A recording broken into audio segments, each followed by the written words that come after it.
Brett Matt, sir. I'm here with my good friend Luke Darling, and today we're going to talk about the tips on digital tools that all sales professionals need to implement into their business. Now, one of the things that Luke and I are, we've known each other for a lot of years. We both come from real estate, him on the mortgage side, me on the real estate side. We met at a time where we both were focusing on defaults during the Great Recession, and we both crushed it during that time. But we also realized long ago on the various digital strategies, digital tools that people need to use and implement in their business if they want to succeed going forward. So we came up with, I don't know, five tips. Now, to be truthful, we'll probably come out with more than five simply because Luke and I have a tendency to just go off the rails and come back. But that's what you'll get by sticking around with us and such. So how's it going, Luke? Doing good, man. So I wrote down this list, and the number one thing, and I want your opinion on this, the number one thing that I think that all salespeople, I'm not just talking about mortgage, I'm not talking about real estate, I'm just talking about just general salespeople. And I defined a salesperson as somebody who, if your compensation is dependent on selling something. So actually, I guess that would be everybody in a business, but directly.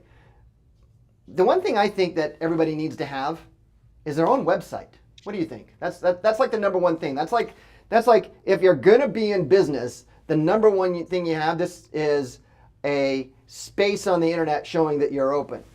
What are Right. your thoughts? Yeah. So here's a little context to my response to that. So I last year, I made over $1 million of income last year without a website. So my answer to that is yes, but also no. And I say that with it's not that I didn't have like a more of a traditional website, but I use more of a sales funnel approach and um, social media profiles. So still an online presence, but less of your traditional website in regards to like home, about us, that now from a real estate standpoint, there's a different kind of expectation of what the general public is going to come to you for. So I think in my particular situation, I mean, that was my approach. But for real estate agents, like, what you know what are some basic like digital business card that you can have? Like, people need to see something, right? So there's a lot of different ways they can go about getting that information. But having your business card to say, "Hey, look, I'm in business. Here's who I am." They got to see, they got to see something, right? Um, it's definitely something that I believe everybody needs to have. But um, one thing that I always say to people is like, don't wait to get started for certain things like that. Like, that's something that you can build and get to, and like you can get going with just a Facebook page or just something, right? That shows them, hey, I'm in business, right? Somebody, they need to be able to find you. I 100% agree with you. And I guess it doesn't necessarily need to be that traditional real estate web page. One of the things that I often coach and train on is the modern consumer's journey. And what I talk about is that the consumer for the last 25, 30, 40 years, I mean, go back as far as you want, they've changed. And what hasn't changed is the training that sales professionals get. Typically, new sales professionals come in and like, awesome, come on in. Here's the phone. Here's a bunch of phone numbers. Call them. That's typically what the training entails. Right. And what I find is that with the modern consumer journey is that there's a point in time when someone's ready, willing, and wanting to speak with you, but then there's a time where they're going to start thinking about it. And during that thinking about it period, as a discovery period, that's the part that really has changed. Google came out and said in 2011, so a while ago, 10 years, it's probably more true now than it is today, is that 80% of all consumers, regardless of what they're purchasing, is the first thing that they do is they search a product or service. It's the first thing that they do. And what they further go on to say is that a lot of the decision making on who they're going to work with or the things that they're going to buy is Mhm. determined well before that first conversation, because we're in a society where people are seeking answers. There's a lot of Yeah. content. It's not that day and age. We come from the real estate side. It's not that day and age where we're the controllers, we're the gatekeepers of information, we're the gatekeepers of getting into seeing properties. Right. A lot of consumers find the home on their own, and real estate agents have had turned into a consultant. So my opinion, I think, on the website, and I think this is what's tying into your funnel and having a Facebook profile and such, is simply having a place where people can find you and get to know you, get to like you, get to trust you, and really a place for you to share content that shows that you're the person. You're the expert, you're the authority. You can count on me. What do you think? Yeah, absolutely. And I completely agree with you. And some of the stuff that we are saying was like, speaking from my own experience, like before I have a conversation with somebody, I'm like 95% sold on whatever that is. Right. This is just like by the time I have an engagement with somebody, I've pretty much sold myself on going with that person or using that service. That last stage of the sales process, it's just like, are they going to drop the ball here? Like, can, Sure. what are they going to do to like shoot themselves in the foot at this point? But for the most part, I'm pretty much like, I'm a lay down deal at that point. Like, I've already made Because my you've done mind all that decision online before. research, you've Hmm. gotten to know them, like them, trust them, feel that they're fairly confident. Yeah. I always say that face-to-face meeting, if you get to that point, it's yours to lose, speaking as the sales Yeah. professional. And typically the questions that are being asked are, I always say, and you know this, 90% of all questions are going to be the same. So it's those 10% questions that happen at the last that in-person meeting, and really it's just a lot of questions that are just verifying that they understand your process, Right. right? And interesting, a lot of people don't do it. And I don't know about you, but I buy a lot of things off of Amazon, and I'm always, it doesn't matter if I'm buying batteries, I'm looking at the testimonials, I'm looking at what other people talk about. So that's a lot of things that I do is I'm looking at testimonials, I'm checking out Right. YouTube, I'm Yeah, we've definitely become conditioned to that. Even we all know like how valuable like referrals are, and especially in the real estate space. I mean, so many people get the majority of their business from referrals in their sphere of influence. But still, even then, um, the the probability of that referral going and looking you up and exercising doing their own diligence, even from that point, like they're not only are they they're taking the recommendation from their personal contacts, but then they're also going and looking to see what other people say, that they might trust this person completely, but we've gotten to a point where we will almost trust other strangers opinions and thoughts, and so we're going taking that next level, and then Amazon's the perfect example of that. yeah, How many perfect reviews do example. they have? What did they say? Did these reviews come from a bot farm? Where the buyers, and it's so informed to the point where they understand that, hey, maybe the majority of these reviews aren't legitimate or they're paid for, so they're using that discerning eye to say, hey, like, okay, there's enough here. Hey, here's a bad review, like, what was that bad review about? And Yeah, like, I look for that stuff, and they're like, oh, it's not a company problem, that's a buyer problem, or yeah, that's a user error, yeah. right? So that that's like, hey, and how do they respond to that? Are they um so completely agree. The buyer journey is completely, Completely different. it's Amazon didn't completely even. I different. mean, we knew each other when friends when Amazon first debuted, just selling books, and have gotten Right. to, hindsight being 20, see what they've grown into. And I always ask the audience when I'm speaking is I used to ask how many people have purchased things from Amazon, and then you'd have a few hands go up. That was a while back. Now I had to change that and say how many of you haven't or don't buy anything from Amazon, and no hands go up. And I'm like, that's because you are the modern consumer. You're Right. on a modern consumer journey. And then the other question I ask is how many of you, speaking to real estate agents, how many of you have pulled up to a property and instead of accessing the MLS, because we have access to all the information, instead you just Googled it? And I, Right. I get a fair amount of people raise their hands. I'm like, look, if you're pulling up to a property and you have access to all the information, but yet you still choose to Google it, what do you think the consumer's doing? Right. So, we've always talked about sales 101 is that you have to have a product or service and go where your ideal consumer's at. So we know where they're at, and having that digital profile, kind of tying this up with the website, with having that social profiles, um, having something where people can find you and learn about you, that's almost as important as oxygen nowadays when it comes to growing your, especially in the market that we're the shifting market that we're all talking about.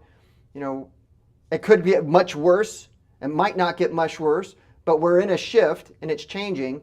And I think that with the volume of properties that are contracting, some areas up to 70% fewer homes on the market, that means that 70% of agents who did a deal last year isn't going to do a deal this year. I mean, it's just what it is. So you need to be competitive. So number one, let's change that from just having a website, but having some sort of digital something, whether it be a website. And I still think everybody should have a website. I still think Oh they yeah. should have a Facebook profile and a LinkedIn, and curate their online profile. But if you're going to, but you just got to do something. I mean, in the realtor space, like it's it having your own like IDX, something that can provide value to the person at the end of the day. Like, can they come to where you're at and actually search some stuff too? Like, what do people? What does the consumer want at the end of the day? Like, people will go to Zillow, they'll look for homes to search homes, right? Now, Yeah, can you provide that plus more?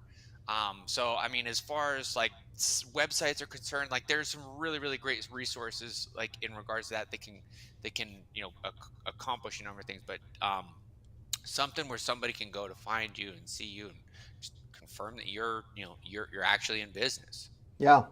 Okay, so number two that I wrote down is Google My Business. Hmm. I think that this is probably, I don't even know how this is still a secret. I, It's I one of the still most talk slept on. to, I don't understand. It's like when I have a digital strategies training Mhm. course that I do live and a virtual component to real estate agents. And when I talk about Google My Business, it's like for some, I just invented the wheel. I just discovered the wheel for them. Right. I don't know how it is.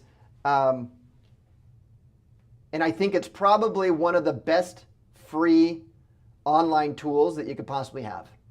It's yeah, absolutely. And especially like I mean the one of the most powerful things is and this is really ties into what we were just talking about is like this is something that's easy.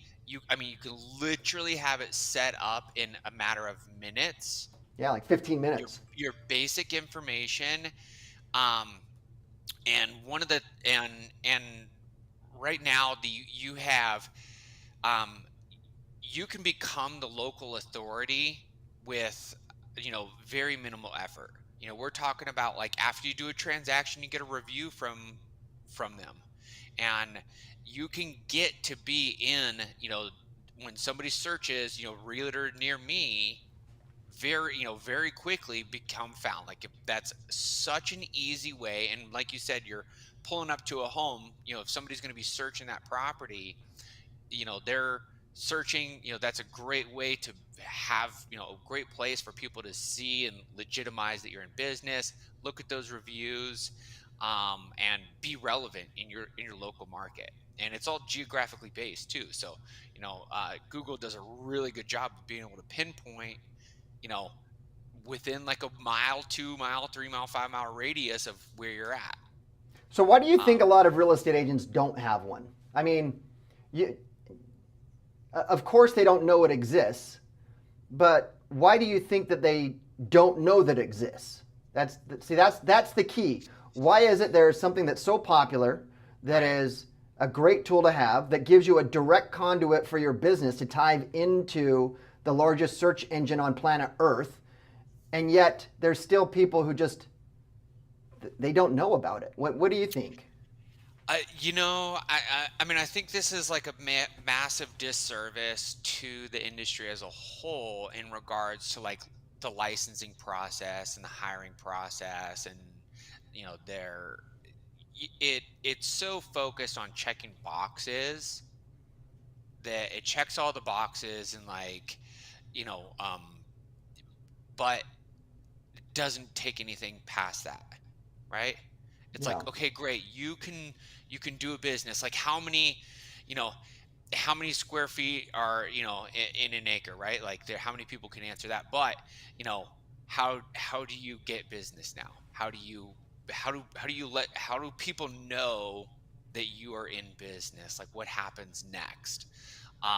So it's I think there's a really big gap from I'm licensed to I'm a successful agent, and that's whose responsibility is to fill that. Like um it's just a really big gap there, so yeah, I think there's a lot of like um sink or swim mentality, and a lot of like companies don't necessarily um you know technology moves pretty quickly, so it's really hard to kind of stay up with certain things too. So it's like if you if they make training or teach agents something now, like is that going to be relevant in 6 months? you know yeah. Me, I've done a lot of digital training, and I've found that like we are typically updating stuff quarterly. It makes That sense. I mean, things move, things mhm, evolve. I know that there are real estate sales trainers that are still teaching on hashtags, and it and now that blows my mind. But what also blows my mind even more is that people are showing up to learn that. Because right. they don't know. It's kind of a Right? lack of Was that knowledge. was that like a 2012 Twitter strategy? Yeah, yeah, and I always often get when I bring up Google My Business, people are like, "Well, how do I do Google My Business?" I'm like, "Look, I'm going to Mhm. give you the secret. Go and Google My Business, and then Yeah. just follow the path." I mean, it's probably one of the easiest things to We've get actually set up. we've actually incorporated that into our onboarding process as the very first thing that we are doing now. Really? Very first thing. It's we have a integration where we click on Google, and that's the first thing that we're doing. When we're assessing where somebody's at, okay, let's take a look at your Google My Business. And it's alarming. I mean, to speak to your point, it's alarming how many agents and lenders don't have anything there. They're like, well, what's that? Or, you know, we're like, Yeah, it's well, like you just sneezed, and they're like, "What?" yeah. I'm Bless you. like, all right, well, we're going to pause here. You need to go make a Gmail. um, and then we'll circle back to this. But yeah, we've moved that up to the very top of our onboarding So we process. so we probably should have that website. That should be before number one. Google My Business I probably mean, should be. it's a mini website, I mean, right? it's definitely in the top five. Yeah. Definitely in the top five. Okay, the next one is something that I think is a lot of people think is saturated, but I think it's the opposite of that. and that is not just creating a YouTube page, but actually creating video content. I think this is the one thing that people are really missing the boat on, and I find that the reason why people are missing the boat on it is because of their own insecurities. I think you've read probably the same stuff that I've read, and I just finished listening to the Magnetic Marketing podcast with. I always listen to Dan Kennedy, Hmm. and this last one they were talking about. Um, they were talking about becoming an authority, and the way that you become authority is by creating content. It was Brian Tracy was on there, and he was talking about speaking, and you've got to have authority. And when you're in real estate, and we talk about this discovery period that people are seeking out information, I mean, what better place than to have a video? I mean, Right. to me, we're doing a video right here. Right. Now, we're talking weekly anyways. What we decided to do is just, hey, let's record this. Let's put out the content for other people to watch it because it strengthens our authority. I mean, Right. I mean that's why we're doing this. Otherwise, we would just continue just to talk like we normally do. Right. What do you think about that? Yeah, absolutely. There is, we have this, intrinsic, value that we place on people who are on screens, from, historically TV and movies and stuff. So it's like, or the news, whatever it may be. So that is, so there is that level of, built-in authority, there that we just ascribe to, to somebody being on video. And you're I mean, I think there's a number of hurdles for a lot of people getting on video. One, it's like, what am I going to say? Is anybody going to listen?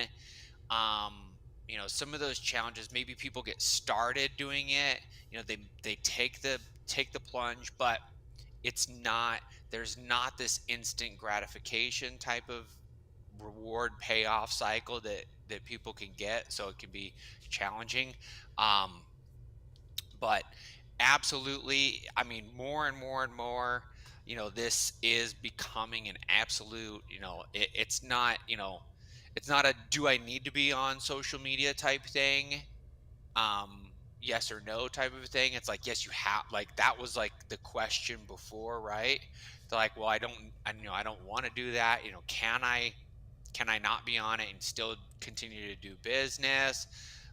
I mean, now we're to the point, in my opinion, that that's not even a question. Like, you're, especially like an individual agent, like, you have to. But now I feel like we're crossing that threshold where you have to be on video. Like, it's gonna get to that point where, if you're not, the people who are gonna be winning that business, It's kind of like having a phone. You know, right? 25 years ago, you have to have a phone, Right. and it's that important. And if you look at the modern consumer journey, the way that you consume, the way that I consume, the way that 90% of your ideal client look, if somebody's not on the modern consumer journey, they're probably not in alignment with your ideal client avatar, right? Right. So, we'll talk. We'll probably do a whole thing on ideal clients here coming up. Now that I'll write that down. So, get a YouTube page, but don't just get a YouTube page. Create video content, and don't just create any kind of content. Create content based on who the industry that you're in, and that what your type of client, whether it be a buyer or a seller or shoes or restaurant, that they would be interesting in knowing about. Yeah, I mean, YouTube is absolutely amazing. I mean, it ties in obviously with Google, and it has search functionality, it has geographic, functionality where people can find local information. People traditionally have gone there for, how to, or what, like, just learning. So, when are they're looking for information about neighborhoods or whatever, or just how to buy a home, right? In general, we can provide a lot of just local Yeah. information. So, video. YouTube is great, but I think just video in general. I mean, there's a number of different, but if you're starting out with, um, you know, one thing that YouTube is great, and we're seeing a lot of like massive explosion with micro content though, where it's short form, less than a minute, quick quick question answer type stuff. And I really this largely from TikTok, and then people modeling TikTok. TikTok's the new TV, right? People are not like Netflix subscribers are going down. You know, the traditional TVs are going off, and this is our new TV. And how do we show up for those folks? Um, so I What's finally. interesting with that is I'm seeing in the news about um, the government starting to really highlight TikTok because TikTok is a Chinese company, and it come to Mhm. light that the Chinese employees now have access to American personal data. So I'm thinking that the powers of be might be positioning things to get TikTok out of the U.S., which is going to give a really great play to YouTube Reels, and then and Facebook and Instagram, and the various kind of, to your point, the copycat tools that they're doing. And look what happened to Periscope. It was awesome for about 3 months, and then Facebook came in and it just killed those guys overnight. Just ripped it off. Well, there was another one recently. I was trying to think about what it was. Oh, Clubhouse. Clubhouse. I think it was Clubhouse. It was they popped up on the scene, and they did this whole like wait list, get invited type stuff. And in that whole like wait list, be invited type stuff, Facebook knocked them off, Twitter knocked them off, Yeah. and now who's got Yeah, Clubhouse, you're right? you're the one that got me the invite for that. I was like, they're like, that's a cool, wait outside the club, let's build a line strategy. But And then you know, the big boys come in and I'm like, that's a great idea. be careful. Like, hey, Developed, launched.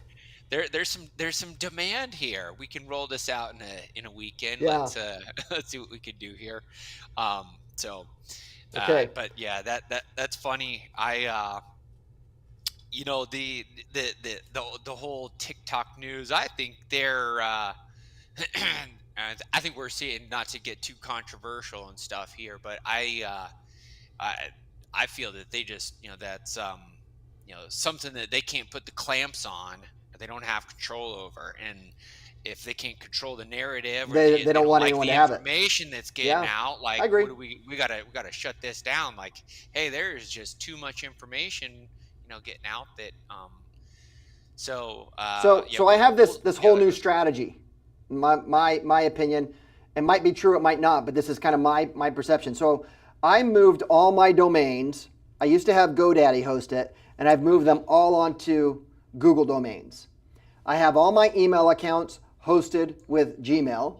hmm And so everything that I'm doing is being hosted within the Google environment. And the reason right, why I'm doing that is because I believe that because Google is the largest search engine on the planet by far, yeah, I think I see varying different surveys. Some say 95%, some say like 97%.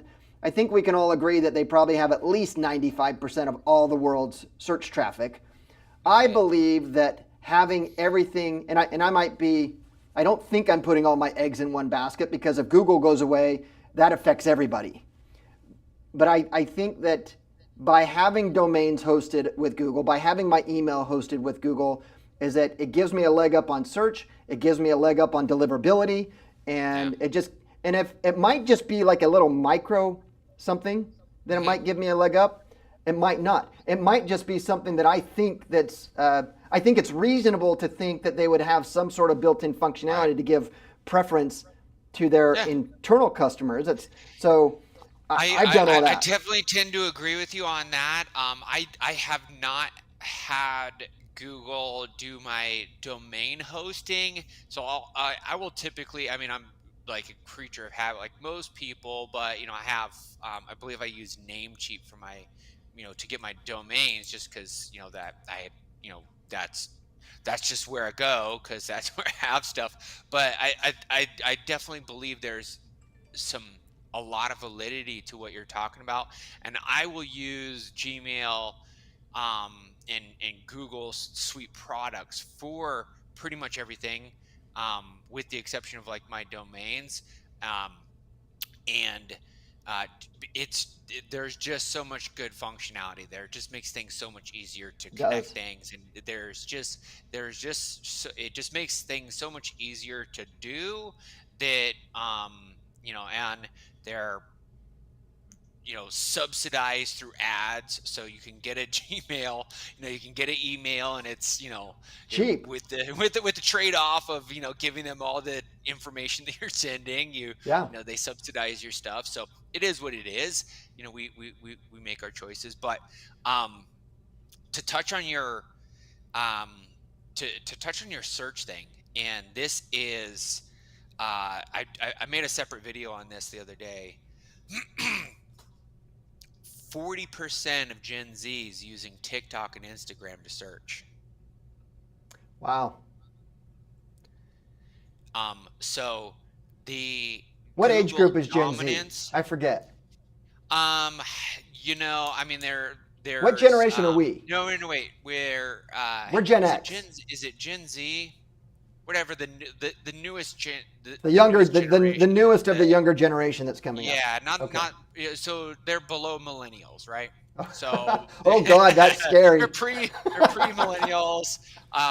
So I would they're I'm 1980, so I'm in that, like, um or Oregon Trail Yeah. generation. Like, we had one foot in the analog, one foot in the digital, Yeah. and We're the got the transition generation. got the childhood where I got to grow up outside, and the street lights told me to come home, and but I also got to hear that, like, America Online, and experience there, so straddling stuff. So, but I found this massively interesting in regards to the stats, where and to speak on this, like, I found myself over the pandemic, I got into, um like a lot of people, home remodeling, home projects and stuff, and I started to use TikTok for search, and I didn't realize it until after the fact, where Wow. I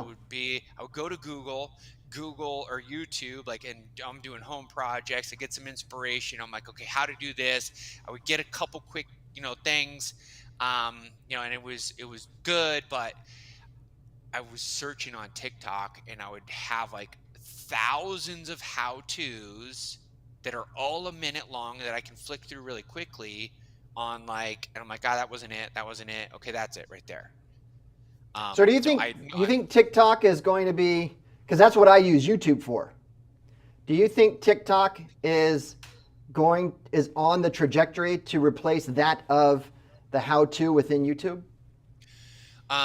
I believe TikTok is more of just like an entertainment platform in general, big Yeah, I picture, see right? the So it's videos like, on that. Yeah. so they got a number of, but the data and stuff that they have, like, it's just, I believe it will be a very in how to, like, there's search is already, and SEO is already really powerful there. And the deliverability, the how to, one of the challenges that I see with Google, and what they have. I mean, don't it's powerful, it's massive, it's a behemoth, but it's so advertising heavy, right? Like, that's where they make their money. So we, as consumers in this modern, consumer journey that we're on, we know when we're being advertised to, right? So much of that stuff is, especially on, like, YouTube, it's very highly produced, where we almost, like, to me, this is me thinking out loud, that we get this, like, I'm being sold to vibe, right? Yeah. And where that's not the case, where it's almost like the personal referral. You're looking up, best restaurants. You're traveling to, you're traveling to Houston for the weekend. You're looking up best restaurants, right? And you get you Google that, and you feels like a bunch of advertisements, right? Yeah. Where you search best restaurants in Instagram, where you search best restaurants in TikTok, you're getting a bunch of consumer stuff. I just ate here. This is great. Like, here's my take on it. And it's almost that, um, referral type component that we have become to know. So it's like this user generated content where it's like a referral, a review, customer review of that product, right? Yeah. Um, so there's nuances and intricacies there that I think that are definitely meaningful to like take note of, You and know, to and keep an eye on. and as you were talking about that, I think it's good to highlight going back to what we discussed about knowing who your ideal client is. Hmm. I think TikTok and being up on all these different platforms and having a profile on them, I think that's important for everybody to be on. But they also have to recognize that there's a specific tool to use that for. And for me, if the majority of, I'd have to look at the demographics again, but I believe that less than 10% of TikTok's user base is under the age of 50, something like that. I don't remember the exact number. So to me, in my market, where the median home sales price in Orange County, California, is north of 1 million, Hmm. and the average age of a home seller is like mid 50s. The average age of a home buyer is like late 40s, early 50s. That might not be the best platform for them to go all in on. While they need to look at that as a weapon in their arsenal to generate leads. They have to, in my mind, when it comes to digital, there's a few different components, two primary components. Does it have the ability to generate you a lead? And B, does it have the ability to help you convert a lead into a client by showing Hmm. your authority, by validating, by allowing them to get to know you and like you, trust you? So I think it's important Yeah. to say that, while we talk about these various different tools, it's up to them on, you can't just go in all in. If you're going to go in all in on one, I think that you should focus on the big boys, right? You have Yeah. Google, YouTube, Facebook, Instagram. That should probably be the first place to start, and then start expanding from there. Yeah. I think, to kind of touch on that, like, I don't think like TikTok is most likely not the best place for your average agent. It's going to be better suited for broad market, like national, like consumer type stuff. Like if you have like a general appeal, or you can, like, beauty products or things like that. Like it's just it's super amazing for that type of stuff. But the content that people, the framework of the content, like the short form video, which translates directly to YouTube Shorts, um, which, by the way, is searchable. Yeah, Shows up just like any long form YouTube, and people can you um, and it's and it's meant for almost mobile. and it's meant for mobile, and it's almost like this kind of what I was touching on, where it's like when people are searching on those other platforms, it's much more like it's less produced, it's less salesy, so to speak. So you can get away uh, with putting out content where it's just like, hey guys, like, I'm walking around this home right now, wanted to show you this neighborhood from your mobile, doing a selfie, and get that up in seconds. It Literally doesn't need to be seconds. it doesn't need to be produced. It doesn't need this high value stuff. Like, you could just get out stuff. It's like, hey, I'm walking around this new development in Irvine. It's planned development. They're doing 1,000 new homes in this area. It's planned to be done by this time. And press submit, and that's 60 seconds that was just you talking into a phone. You And know, the now you crazy have, thing with what you just did with that example is it's exactly true. right? There is a new development that's getting released in Great Park that has about more than 1,000 homes in it, and they just had their grand opening party. Right. So you're But there, nobody's right? doing it. Well, that's not Yeah. true. There are some agents I know in the local area that have done really, really great with with video, and they're absolutely crushing it Right. because it's a magnet. They're attracting people. They understand that people are learning about them and getting to know them. You know, this happens to you too. When we have such a presence, and I do a lot of things online, that when you're in a live event, people come up to you and they talk to you like they know you, and they do know Right. you. You just don't know them. Right. It's the Yeah. weirdest thing. Okay, so that was YouTube. Number 4, and this is something that you have a tremendous amount of experience in, landing pages. So landing pages, again, kind of the evolution of the web funnel, is Hmm. that one place that people can go to. Well, we should say landing pages, but they should also have some sort of deliverable, so they can trade. They could trade something of value for their contact information. Yeah. So as far as landing pages go, what do you think? You're more of an authority on this than I am. What do you think that a lender, a mortgage broker, a real estate agent, what do you think they need to do with their landing page? At a Um, minimum, like number one landing page. yeah. So, I mean, we, bare minimum, we need something to be able to capture information. Email at least an email, right? Reducing the friction. Now, when you get to a point where you're having quality problems of abundance, we can ask for more and more and more and more information, right? But to start off, like if somebody's just getting started, an email, something to be able to send, follow up with people to give them information. Now, typically, like in a real estate situation, they're, you know, new homes on the market, or, it could be a number of things. Most of the time when, you're uh, if I know a lot of people, they'll niche down on a type of person, or an area, whatever that is for you or for that person.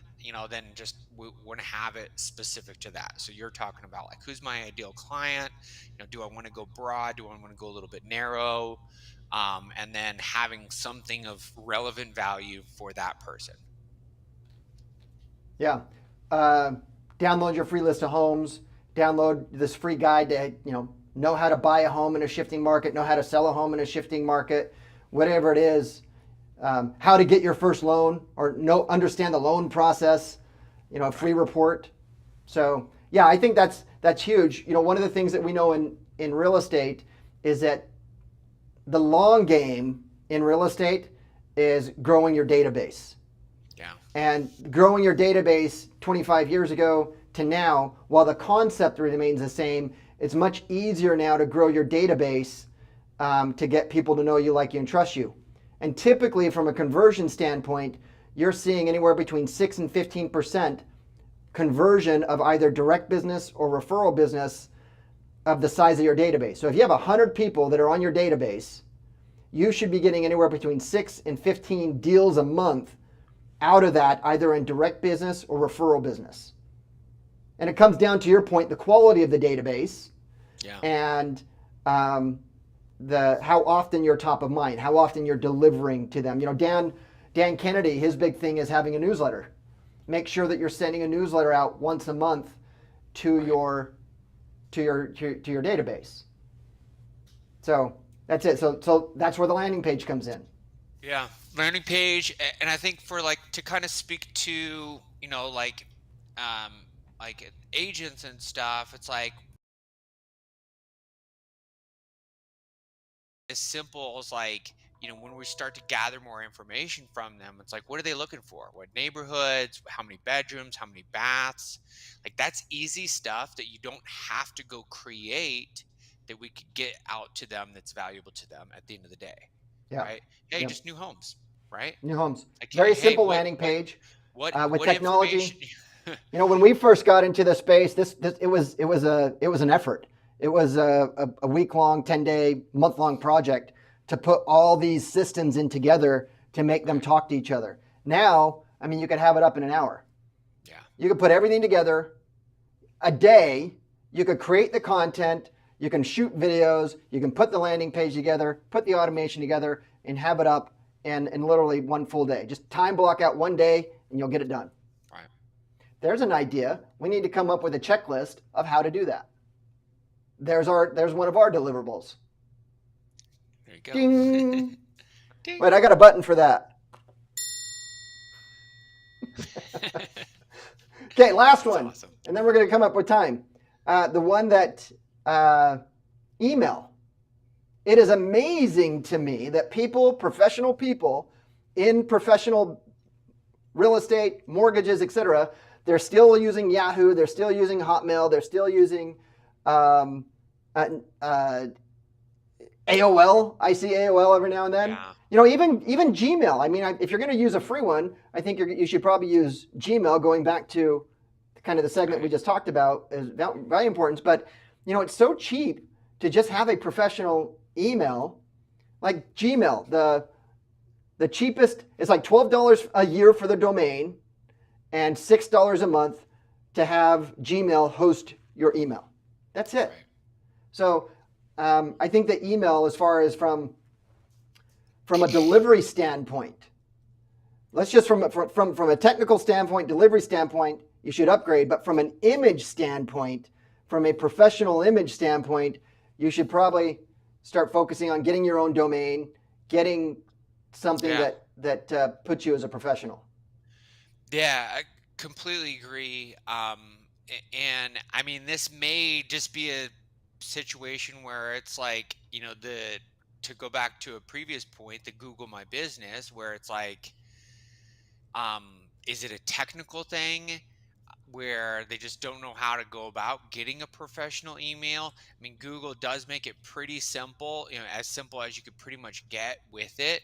And, you know, or, is it just like they don't care? I mean, I personally don't. It doesn't. I don't get it. Like, will I hire, a handyman to come, do a repair on my house if he doesn't have a branded email? Yeah, but like if that's somebody that I find on like Nextdoor or something like that, but I'm not gonna hire a realtor. No, I agree. I agree. You know, when you search my name, uh, I think number 3 or 4, LinkedIn comes up as number 1. Interestingly, because in my profession, people want to know your experience and such. So LinkedIn comes up as number Mm. 1 on my search. But I think within the top 3, 4, or 5, and it's going to depend on where somebody's searching from. My brettmatsura.com, that is that always shows up on the first page. Always shows up on the first page.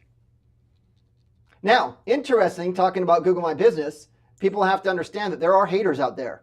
And if there's something that doesn't look right on it, they'll report you on that. So I got a quality issue on mine. I don't know what it is. So my Google My Business isn't showing up. So I'm going through the process right now, trying to figure out how to get it reinstated. And I'll bring that to you when I figure that out and I go through that process, and I'm going to map it out, and we're going to create a video on it. And because I know that happens to others. And here's the thing. I've Yeah. been searching and searching and searching for a video. I figured, you know what? This doesn't happen. This happens probably to a lot of people. Yeah. So I can't find a video on it. I find videos on it that say, hey, I got shut down and this is what you need to do. But it doesn't, it pretty much you have to fill out a form. You have to self audit your own Google My Business page and find out on your own what went wrong, make the changes, and then fill out a form and then cross your fingers. And I did that, and I got rejected. So now my next step is probably scheduling a time, paying for a Google consultant to come on with me to look at it, to tell me what's wrong. I'll make this recommendation before we jump off. I would try to sign up for the Google ad service, and they have a direct Oh, phone number, and you can say, hey, I want to like to set up some ads. Maybe you can help me. I'm not sure. I can't like access my Google My Business. That's a good idea. Um, Go because go go into a they're different department when it's they're revenue they're generating. probably the only. I mean, you're never going to get somebody from Facebook on the phone to No, for, never. for sales, right? But Google, they actually do have, and they're making a bigger push on a sales department for their ad platform. So that might be an area to go to. Anytime you have a customer service complaint, right? Call the sales department; they're always going to answer. Yep. Okay, I'm gonna do that. So that's it. That's the top 5 tips that we came up with. So Awesome. I think that I think if anyone, any agent, any mortgage broker, anyone who's watching this video, I think if they just follow if they just watch this video, I think they'll be able to implement a lot of things into their business right now. And if they have questions, you can reach out to Luke. Luke, how do they reach you? Just look me up, Luke Darling. You can find Google. me online. Google Luke Darling. Google. That's the thing. If you Yeah, need anything, just Google what it that's is fun. that you need. Love it. All right. Awesome. Okay, so I'm going to go ahead and end right here, and we will see everyone next time. Rock and roll.